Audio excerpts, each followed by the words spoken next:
Welcome back, nobility or peasant, seer or follower. This is episode 31 of the Dudley Simpson is Doctor Who project. I'm thrilled to present for you the third movement of the Doctor's theme.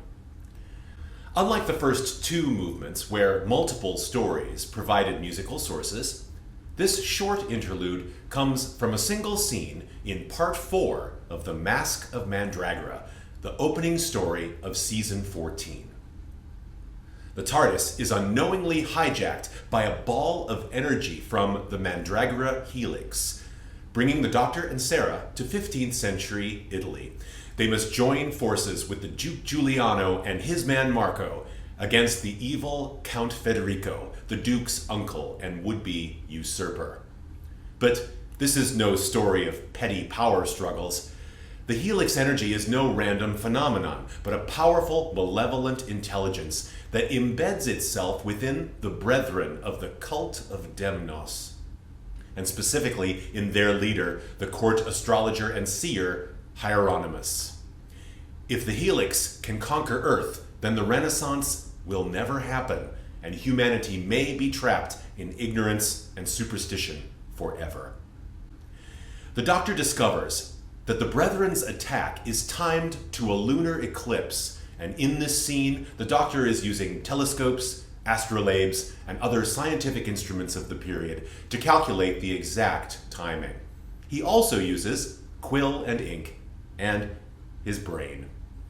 Best leave him alone for a while. The Doctor needs time to think.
Although music from the end of Part 4 was heard in Character Development, the second movement, you can hear that this technically out-of-order music deserves the spotlight to itself.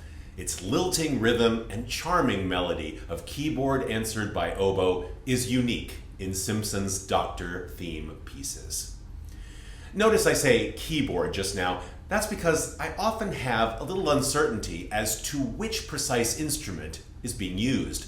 Simpson at different times uses electric organ, electric piano, electric harpsichord, synthesizer, to say nothing of non-electronic instruments like pipe organ, harpsichord, and grand piano, though those latter are pretty unmistakable. For that reason, I will use the general term keyboard in my discussion and leave the precise instrument's identity to better informed sources.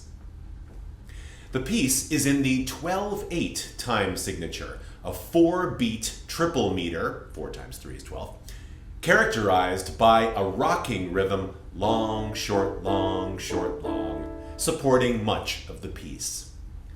You might be able to hear that Time to Think is a distillation of several Doctor's theme/motive elements. The 2-note falling line that begins the piece, a major 7th here, is a compact version of the same idea from the Ark in Space, Planet of Evil, and Pyramids of Mars. The harmony in the horns and keyboard begins with suspended type chords that recall the first movement, with later resolutions to minor chords as heard prominently in the second. Also, the occasional insertion of a 5-1 bass line unites this with both earlier movements. Of course, the melody built on the Doctor's motive is the most obvious element of continuity, although it does not go so far as to use the full theme that developed by the end of the second movement. The first 4 notes rise from the fifth to the root, like the theme, but this thinking motive has an added gesture, a quick leap up to the minor third and back. The thinking melody begins in the keyboard using a timbre I would liken to a percussive flute. This melody is firmly in A natural minor, again recalling much of the second movement. The suspended harmony underneath adds a nice color as the note D substitutes for the C of an A minor chord. In fact, towards the end of the second measure, the harmony resolves to that very A minor. As a side note, notice the slight juggling that takes place when the bass inserts the 5-1. The top note of the harmony becomes the right hand's job. Notice how the left hand negotiates the left hand bass and staccato harmony. After the A minor resolution, the melody and harmony sinks down a whole step, recalling the nascent Doctor's theme harmony from the second movement.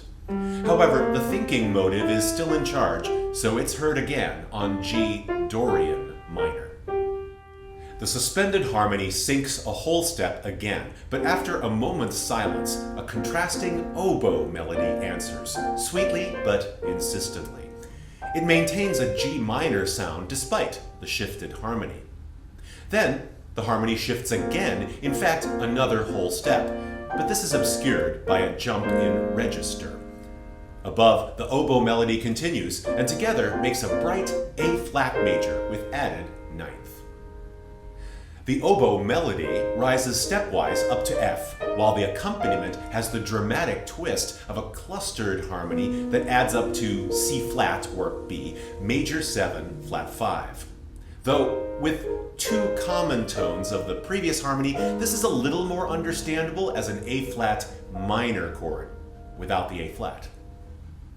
We've traveled quite far from the original A minor in just a few measures, and as this little dark cloud dissipates, the oboe is left solo to resolve down to E natural, ending this 5-bar phrase on the dominant. A new phrase commences with a compacted 2-measure reprise of the opening phrase, A minor, then G minor. The second measure ends with an overlapping oboe counterline that facilitates a transition to B minor. The harmony abandons the suspended sounds in favor of a pure B minor triad. The keyboard resumes the thinking motive on B minor, but next the oboe overlaps it with a literal echo of that melody. Because this oboe melody is an octave away from the keyboard melody, the left hand must start it, accenting the note so it can be heard separate from the harmony. And again, as the oboe is passed to the right hand, a little juggling of parts takes place. When the oboe resolves to B natural, the harmony sinks a whole step to A minor, but then a surprising and delicate sink further down to G sharp minor. A note about the arrangement here. Although in the recorded program the keyboard accompaniment seems to continue the long, short rhythm, the horns have longer legato lines. I chose to use that here to signal the end of this second 5-bar phrase. As it happens, that's the end of the oboe in this piece. To begin the third and final phrase, we remain in the new key and start with the thinking motive and suspended harmony transposed to G sharp minor. However, as the melody reaches the root, the harmony makes a gorgeous shift back to B minor again, so the G sharp note becomes the major 6th. There's also a quiet answering line that follows, this time played by a different keyboard, I think. This B minor 6 measure is only 3 beats long, 9/8 time that is, and from here the harmony begins to shift more rapidly. While the melody reiterates the note G sharp till the end, the harmony sinks in half steps every 2 beats, and by the end of this 6-beat measure, we seem to have resolved again on G sharp minor. Yet, there's more. The harmony continues sinking, this time on every beat, through 3 augmented chords, then 2 major chords. You know me, this has to be my favorite part, because most of these chords have nothing to do with G sharp, and thus are actively dissonant against it. Even so, they are lovely. Even more lovely, then, is a final emergence from these clouds of thought into clarity, with an arpeggiated G sharp major chord ringing out. It's somewhat rare to find a Simpson piece that ends unironically and so purely with this kind of bright harmony. So enjoy it. As I mentioned in character development, the Doctor's theme and the Doctor's motive would basically disappear for the rest of season 14.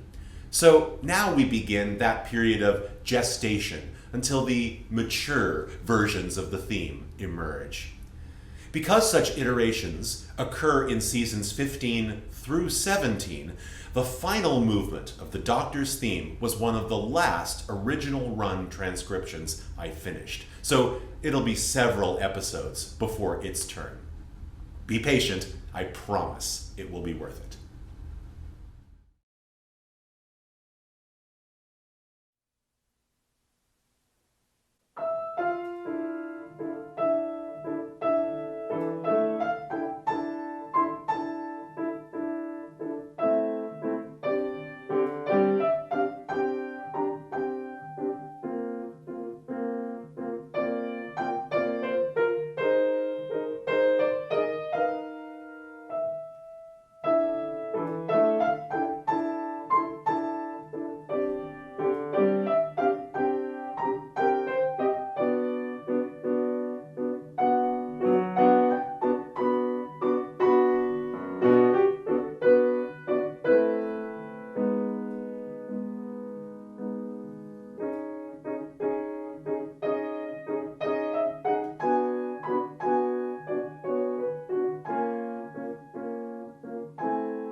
Grateful thanks for watching episode 31 of the Dudley Simpson is Doctor Who project.